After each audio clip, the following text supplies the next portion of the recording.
안녕하세요. 이런 곳에 사연을 보내게 될 줄은 정말 생각도 못했습니다. 말 주변이 없어서 어떤 것부터 적어야 할지 고민이네요.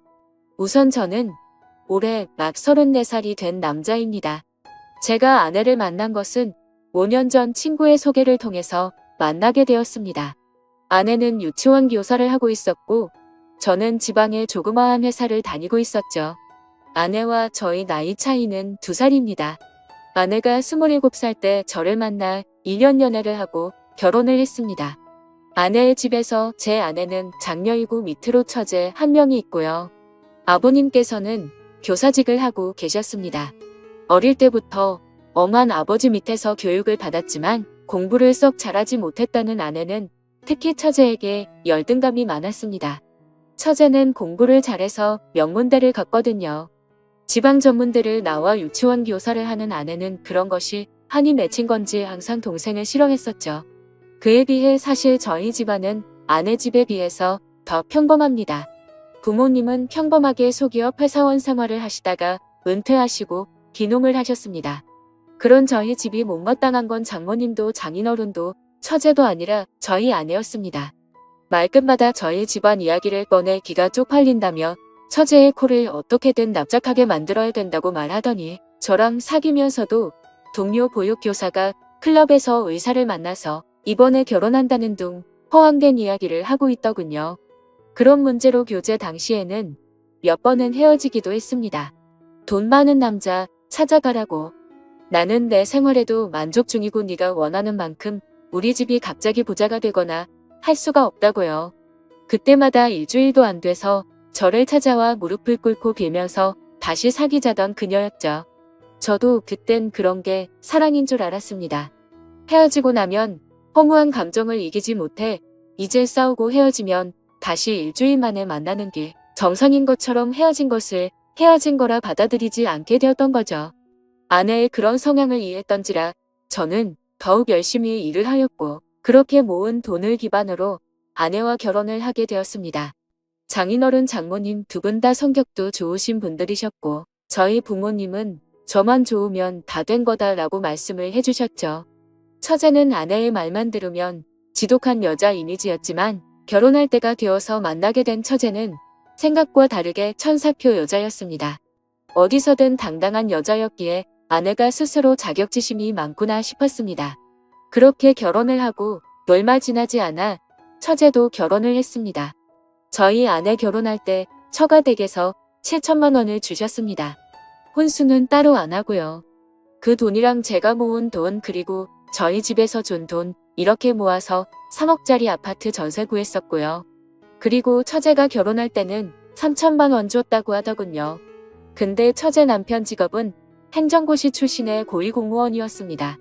아내는 그게 여신마음에 걸리고 신경 쓰였는지 갑자기 또 저를 원망하는 트로마를 하며 칭얼거리더군요. 그 때문에 또 많이 싸웠습니다. 이처럼 장인어른과 장모님도 더 잘난 처제보다 모자란 아내에게 더 많은 관심을 가지고 차별 대우도 하시고 했는데 아내는 항상 처제에 대한 미움과 부모님이 조금이라도 자기에게 소홀하다 싶으면 그걸로 아주 난리를 치더군요. 그러다 어느 날 아내가 임신을 했습니다. 임신하면 민감해지긴 하지만 아내는 임신하고 나서 초조함과 짜증이 날이 갈수록 점점 늘더군요. 나중에서야 왜 그랬는지 알게 되었지만 그때는 그저 내 아이를 임신한 아내를 보며 책임감을 느끼면서 어떻게든 아내의 기분을 맞춰주려고 했고 아내가 원하는 음식이나 모든 걸 다 해주기 위해서 최선을 다했습니다. 저희 집에서도 아내의 임신 소식에 기뻐하시며 반찬들이나 며느리가 좋아하는 음식 해먹으라고 용돈도 많이 주시고 했어요. 그렇게 저는 노예같이 아내를 모시면서 아내의 임신 기간을 함께했고 기다림 끝에 저희는 소중한 아들을 얻게 되었습니다. 그렇게 출산하고 4달이 지나고 나서 아내는 심심하면 친정집에 내려가더군요. 갓난아이를 보기가 힘이 든다면서요. 이제는 돈벌이도 제가 외벌이로 바뀌었던지라 경제적 부담도 많이 느꼈지만 저도 최대한 일을 마치면 일찍 집에 들어가 아내를 위해서 아기도 돌봐주고 했거든요. 그래도 아내는 몸이 힘들다며 한 번씩 내려가던 게 이젠 거의 매 주말마다 내려갔습니다. 한 번, 두 번이야 저도 따라가고 했지만 어느새부터인가 아내가 내려가서 자신은 고향 친구들도 보고 싶고 해서 제가 따라오면 부담이 된다고 말하면서 혼자서 다녀온다고 말을 하더라고요. 그때부터 전 아내의 태도에서 뭔가 이상함을 느꼈습니다. 그러던 중 주말이 되자 한사코 저보고 따라오지 말라며 혼자서 처가를 내려가더군요. 그래서 집에 잘 도착한 건지 걱정이 되어서 아내에게 전화를 걸었더니 받지 않았고 장모님께 전화를 하니까 아이만 맡겨두고 친구랑 놀러 간다며 말하고 바로 나갔다고 하더군요. 그래서 장모님께 솔직히 말씀 좀 부탁드린다고 요즘 아내 이상한 점이 없냐고 하니 장모님이 머뭇거리시더니 사실 아내가 육아로 스트레스를 너무 많이 받았는지 내려올 때마다 이렇게 친구들이랑 놀고 온다고 하더군요. 저는 컴퓨터로 아내가 깔아둔 핸드폰 분실 추적 기록을 따라서 아내가 어디 있는지를 찾아봤더니 위치가 그 동네 번화가로 나오더군요. 그래서 짜증이 확 나서 아내에게 계속해서 전화를 하였고 받을 때까지 연속적으로 전화를 했습니다. 끝내 전화를 받자마자 아내는 짜증을 내더라고요. 친정집에 와서 좀 쉬지도 못하냐고 버럭 소리를 지르면서 화를 내더니 전화를 끊더군요. 그때 당시에도 아내의 핸드폰은 여전히 번화가였고 클럽의 위치를 가리키고 있었습니다. 그날 몇 시간 동안 계속 아내의 휴대폰을 확인했지만 새벽이 다 되어서도 그곳에서 나오질 않더군요. 결국 그 시간에 택시를 타고 아내가 있는 곳까지 갔더니 역시나 클럽이었습니다. 클럽에 들어갔더니 아내가 남자들 여자들 무리와 한 곳에 섞여서 놀고 있더군요. 얼마나 술을 마셨는지 저도 알아보지 못하고 영남자에게 기대어서 자고 있는 모습에 순간 화가 치밀어 오르더군요. 제가 성질을 내자 남자들이 누구냐며 저에게 시비를 걸길래 이 여자 남편이라니까 이 여자 유부녀냐고 하면서 화를 내고는 가버리고 아내 친구들도 짜증난다며 그 남자들이랑 같이 나가버리더군요. 시간이 조금 지나자 아내는 술이 좀 깼는지 그때서야 저를 알아보며 여긴 왜 왔냐며 오기를 화를 내더군요. 여기가 너가 말하는 집이냐고 장난치냐고 하니까 친구들끼리 놀다 보면 올 수도 있지. 이걸 뭐 스토커처럼 이렇게 찾아와서 분위기만 다 조진다는 말에 화가 나서 어깨를 끌어당겨서 일으켜 세웠습니다. 그랬더니 경찰을 불러서 제가 폭행했다고 하더군요. 결국 장모님이랑 장인어른 다 오시고 아내 타일러서 그건 별일 없이 넘어갔는데 아내는 끝까지 지가 잘했다는 듯이 집에 와서도 장인장모 앞에서 고개를 빳빳하게 들고 한 번 논 거 가지고 이렇게 폭력적인 인간이랑 못 지낸다고 이혼할 거라고 큰 소리 치더군요.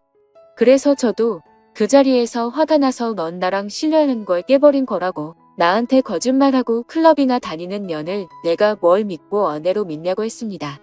술은 떡이 되어서 다른 남자랑 모텔 갔을지 내가 어떻게 아냐니까. 네가 봤니? 네가 봤어? 하면서 손가락으로 삿대질을 하더군요. 장인은 저한테 너무 흥분한 것 같고 미안하다고 일단 집에 가 있으면 딸을 잘 타일러 보겠다고 하더군요. 저는 너무 화가 났지만 밤이 늦어서 묵 참고 집에 돌아왔습니다. 그 후 이 상황이 너무 답답해서 동창들에게 이야기를 했더니 제일 친한 친구가 저한테 정말 생각하기 싫은 일이지만 친자가 많은지 확인을 해보라고 하더군요. 저는 그 말에 며칠을 고민했습니다. 근데 그 제안에 심어진 의심이 떨쳐지지 않고 혹시 설마라는 생각들이 계속해서 커져가서 저도 미쳐버릴 것 같더군요. 결국 아들의 친자 확인을 의뢰했고 저는 검사 결과를 받자마자 처가 댁으로 달려갔습니다. 그리고 도저히 참지 못하고 장모님 앞에서 아내에게 욕을 갈겨버렸습니다. 아내가 경찰 부르라며 난리치길래 바로 얼굴에다가 검사 결과가 담긴 종이봉투를 던지며 말했습니다. 이 더러운 인간아. 지금 우는 아들이 내 아들도 아니고 넌 바람 펴서 남의 아들 임신하고 나한테 그 유세를 그렇게 했던 거냐고 했더니 안색이 갑자기 확 변하더군요. 그러더니 이내 네 아들 맞다고 계속 우기더군요. 검사 결과는 보고 말하라고 했더니 그때서야 아무 말도 못하더군요. 임신 초기에 임신 소식 듣고도 기뻐하기보다 우울해하고 초조해했던 게 바로 이것 때문이었던 겁니다. 차후에 들어보니 친구들이랑 클럽 가서 처음 만난 남자랑 실수를 했는데 그 뒤에 임신이 되었고 제 아이인지 그놈 아이인지 헷갈렸다고 하더군요. 근데 한번 바람 폈던 인간이 어디 가겠습니까? 몸 좀 추스래지니 다시 주말마다 내려가서 애 맡기고 클럽 가서 남자들이랑 놀아제 낀 거죠. 혼인 취소 소송도 알아봤지만 이 더러운 인간이 결혼하고 나서 있었던 일이라 그런 사유도 안 된다고 하더군요. 그리고 결국 장인어른이랑 장모님 찾아와서 저한테 용서를 구하시며 원하는 대로 하겠다고 하시더군요. 아내녀는 끝내 저 무섭다며 안 찾아오더군요. 하지만 도저히 이 결혼 생활을 이어갈 수 없다고 장인어른과 장모님께 설명을 하였고 결국 합의 이혼을 하였습니다. 애도 돌려줬고 결혼 기간도 짧아서 남을 것도 없었고 아내의 위자료 대신해서 장인어른이 다 줬고요. 아들이었던 남의 아들 그래도 정은 줬었는데 참 서럽더군요. 웃긴 건 아내년도 그 남자 연락처도 몰라서 누구 아이인지도 모른다는데 그 말 들고 정말 한 번 더 기가 막히더군요. 결국 몇 년 지나서 소식 들었더니 애는 장인 장모 아이로 들여놓아서 두 분이서 키우고 있고 그 여자는 이 남자 저 남자 만나면서 산다고 하더군요. 참 대단한 여자입니다. 지금까지 제 사연 들어주셔서 감사합니다.